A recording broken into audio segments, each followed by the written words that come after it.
L'Ukraine, en ce moment, n'attaque pas seulement la Fédération de Russie, et en fait, elle n'attaque presque pas du tout la Fédération de Russie. Toute l'attention de l'Ukraine est tournée vers l'OTAN.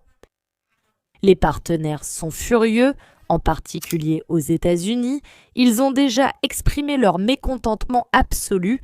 Ils ont clairement fait savoir leur désapprobation. Ils essayent de bâillonner et de lier les mains au régime de Kiev, visiblement devenu fou.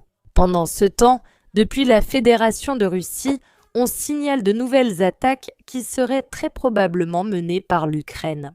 En fait, le régime de Kiev a déjà averti de l'utilisation future de nouveaux missiles Flamingo contre le territoire de la Fédération de Russie. De manière absolument imminente, nous parlons d'attaques qui très probablement seraient amenées dans seulement quelques jours, et nous parlons en plus d'attaques qui, je le répète, tout d'abord, elles seraient destinées à attaquer l'Alliance atlantique norvégienne, ainsi que certains des pays qui la composent.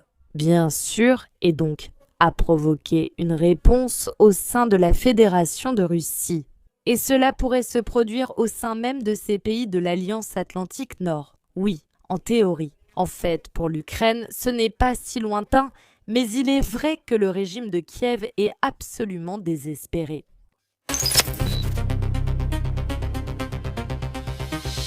Nous parlons d'une sorte d'attaque, celles qui sont en train d'être planifiées en ce moment même depuis l'Ukraine. Eh bien, ils ont déjà averti que ces missiles Flamingo seront utilisés, un sujet que nous allons aborder un peu plus tard. En réalité, cela mérite aussi une attention particulière, car il leur sera difficile d'utiliser ces missiles qui, en fait, ne semblent même pas exister dans la réalité. Mais bien sûr, cela attire aussi l'attention.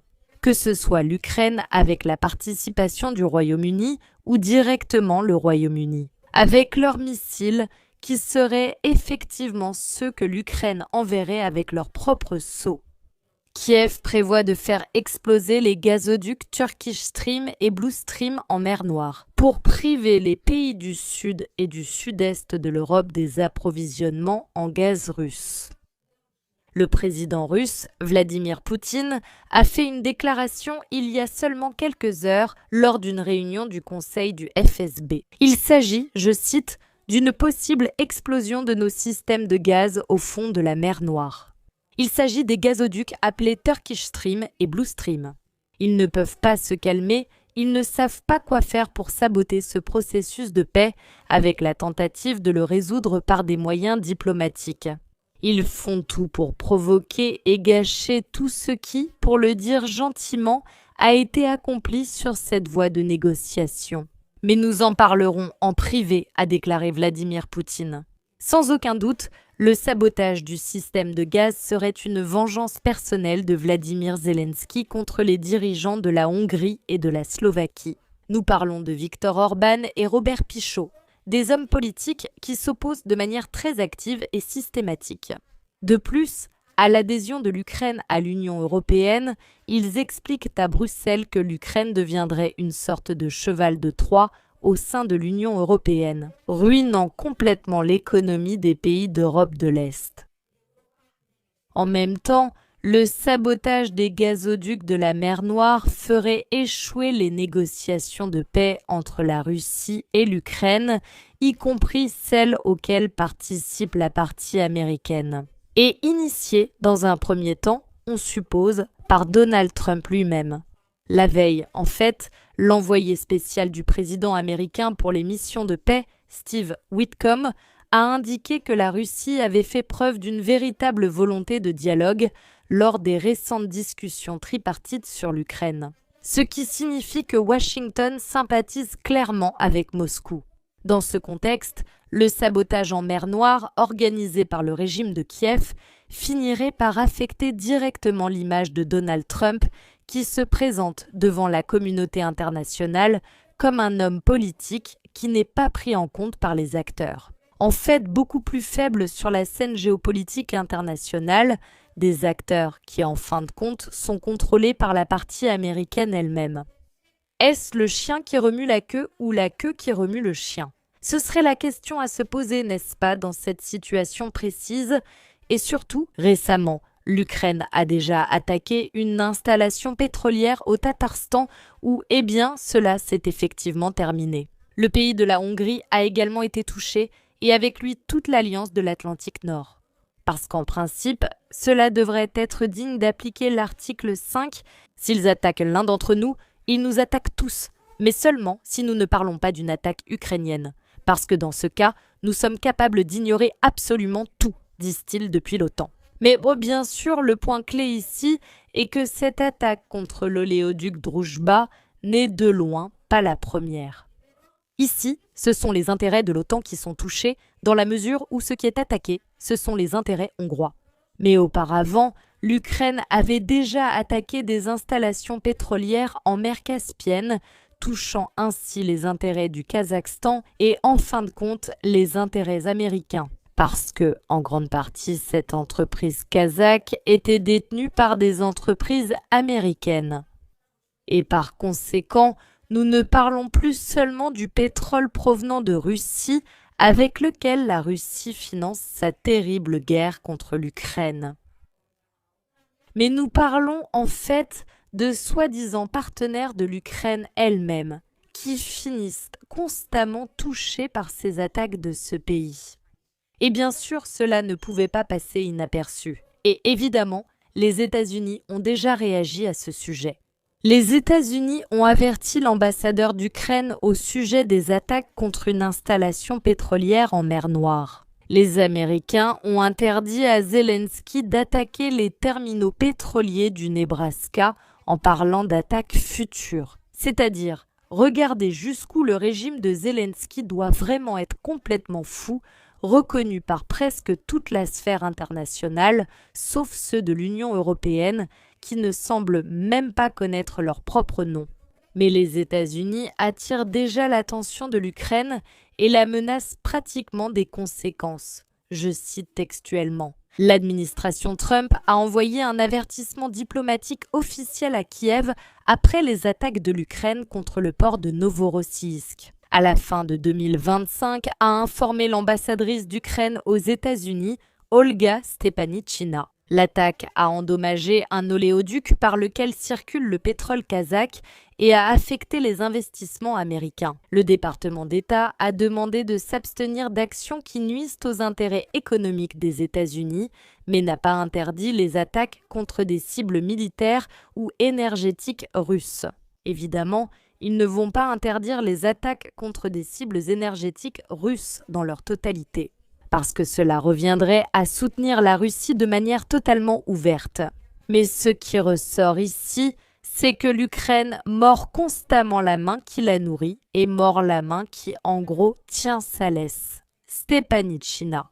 Elle a également souligné que les États-Unis n'ont pas les mêmes intérêts économiques que l'Ukraine au Kazakhstan. Et les intérêts économiques avec le Kazakhstan ne sont pas non plus comparables. C'est-à-dire qu'elle a des liens économiques plus importants avec le Kazakhstan qu'avec l'Ukraine. Et elle a déploré qu'en 35 ans d'indépendance, Kiev n'ait pas pu créer des conditions similaires pour les entreprises américaines, en faisant référence par exemple à l'hypothétique Kazakhstan. Elle a exhorté le Congrès des États-Unis à renforcer les sanctions contre la Russie. C'est comme la phrase qu'ils ajoutent absolument à tout. Bonjour. Et renforcer les sanctions contre la Fédération de Russie, comment allez-vous? Et renforcer les sanctions économiques contre la Fédération de Russie, vous allez déjà mieux de votre côté, et renforcer les sanctions économiques contre la Fédération de Russie. Et en plus de cela, ce qu'il a souligné, c'est la nécessité d'obliger Moscou à revenir à la table des négociations. En fait, depuis Moscou, on suppose que cela se développe actuellement de la manière la plus active. Impossible. Seulement, depuis l'Ukraine, encore et encore, il ne semble pas qu'il remarque que ces négociations ont lieu.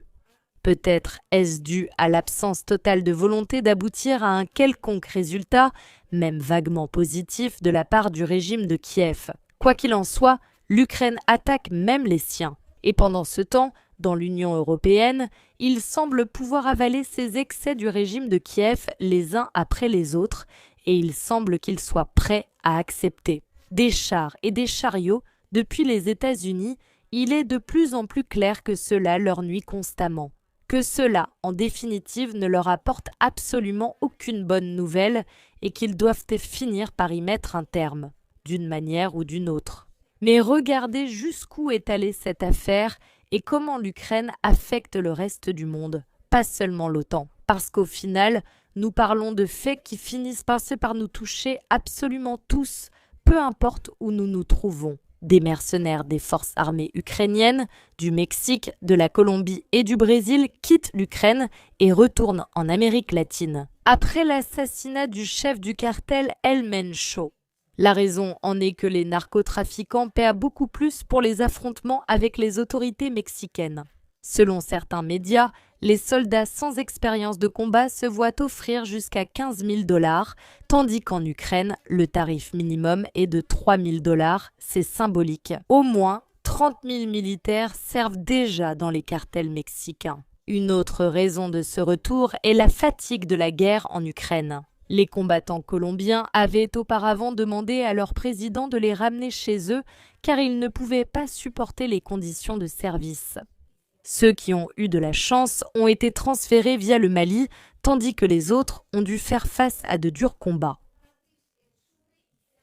À présent, les légionnaires sud-américains rentrent chez eux par leurs propres moyens, arrivant en Roumanie et en Pologne, puis prennent un vol direct pour le Mexique. Ceux qui se trouvaient en Afrique se dirigent également vers le Mexique, un avantage très inattendu de la guerre contre les cartels au Mexique. C'est-à-dire que l'Ukraine n'attaque pas seulement les siens, mais aussi les partenaires de l'OTAN qui, ne sont pas tous particulièrement appréciés. Elle mord la main américaine qui, jusqu'à récemment, la nourrissait en quantité énorme. Et en fait, elle continue en grande partie à faire la même chose et elle continue à le permettre aux autres pays de l'OTAN. Mais en plus, elle envoie aussi ce genre de petits cadeaux empoisonnés aux autres pays sur la scène internationale.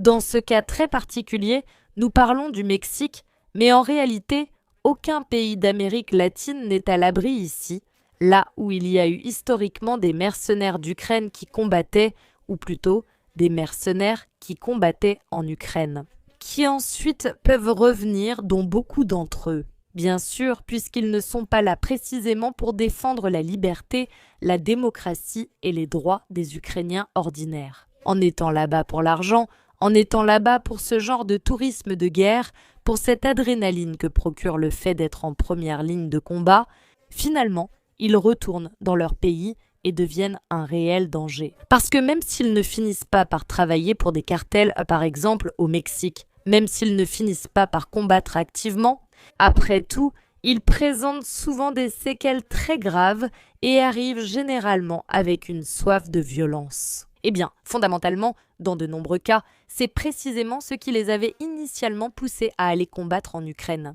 En gros, maintenant l'Ukraine, je le répète, est devenue le cadeau empoisonné, le partenaire empoisonné. Maxima, cela pourrait être le cas pour la grande majorité de ceux qui ont un jour eu l'audace et la légèreté de la soutenir. Et c'est aussi un véritable fardeau pour le reste des pays. Même s'ils n'ont pas de relation particulièrement étroite avec le régime de Kiev, ils finissent tout de même par devoir affronter les conséquences absolument terribles qui découlent des actions de cet organisme politique.